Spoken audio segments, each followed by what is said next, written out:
Hello friends, good morning, Radhe Radhe, welcome to my new vlog. Guys, આજે ઉઠી પણ ગઈ છું, રેડી પણ થઈ ગઈ છું, મતલબ ઓલમોસ્ટ. હવે યુનિફોર્મ જે હતો તે આપણે પ્રેસ કરી દીધો છે ઓફિસનો.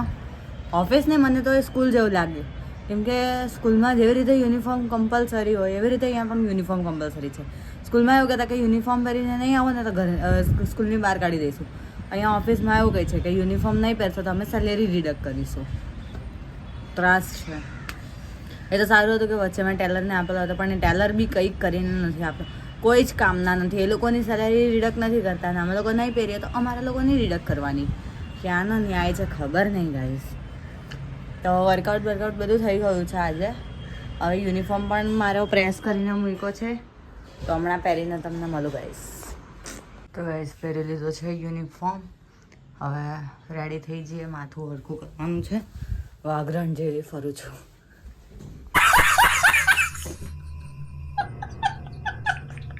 તો ગાઈસ ઓફિસ જવા માટે નીકળી ગઈ છું. ઘેરના ઉતરું છું. આજે પપ્પાએ સવારમાં બધું ખરાબ કરેલું, એટલે આજે ફેમિલીવાળાને કોઈને બતાવ્યું નહીં. સોરી.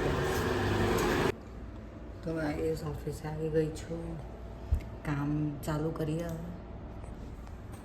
તો ગાઈઝ હમણાં મેં એક જોક્સ વાંચ્યો જે મને બહુ ઇન્ટરેસ્ટિંગ લાગ્યો. તો મને એવું લાગ્યું કે મારે તમારા સાથે શેર કરવું જોઈએ.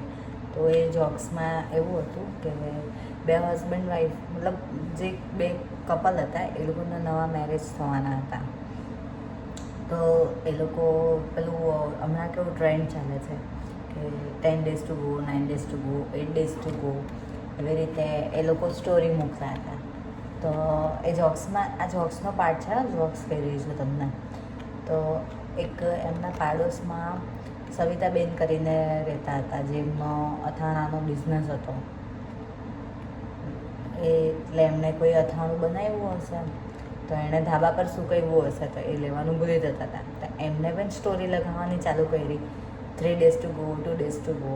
એટલે પેલા લોકોએ એમને પૂછ્યું કે તમારે તો મેરેજ થઈ ગયેલા છે ને તમારે તો નાની છોકરી છે, તો તમે શું કામ એમ કે આવી રીતે સ્ટોરી લગાવો છો? તમારા ભાઈ ભત્રીજાના કે કોઈના મેરેજ છે એમ. એટલે પેલા સવિતાબેને જવાબ આપ્યો એમ કે ના ના, આ તો શું છે, મેં અથાણું બનાવ્યું છે ને તો ટેરેસ પર મૂકી આવી છું સુકાવવા માટે, તો લેવાનું ભૂલાઈ જાય છે ને એટલા માટે મેં આવી સ્ટોરી લગાવી છે, 9 days to go, 8 days to go.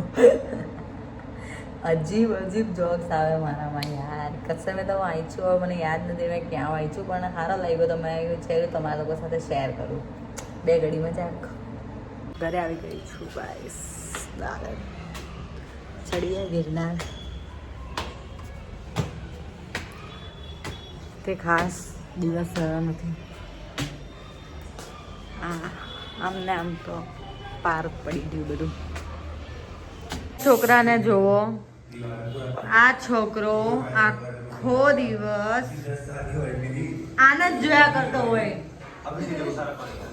આખો દિવસ બસ એના સિવાય એને નથી ભણવાનું ઉકલતું કશું જ નહીં. સૌરવ જોશી ભાઈ, દરેક તમે વિડીયોમાં આને કહો કે ભણવાનામાં ધ્યાન આપે. ભણ્યા વગરનું આ ધંધા કરતું હોય છે. આજે ખાવામાં શું બનાવ્યું છે કાંતાબેન?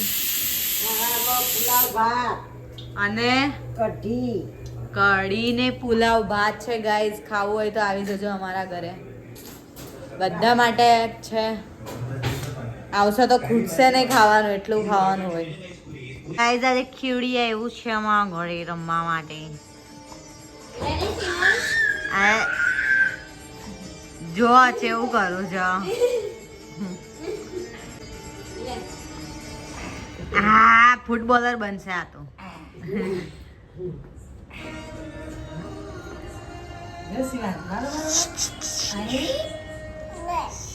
ક્યુડી આ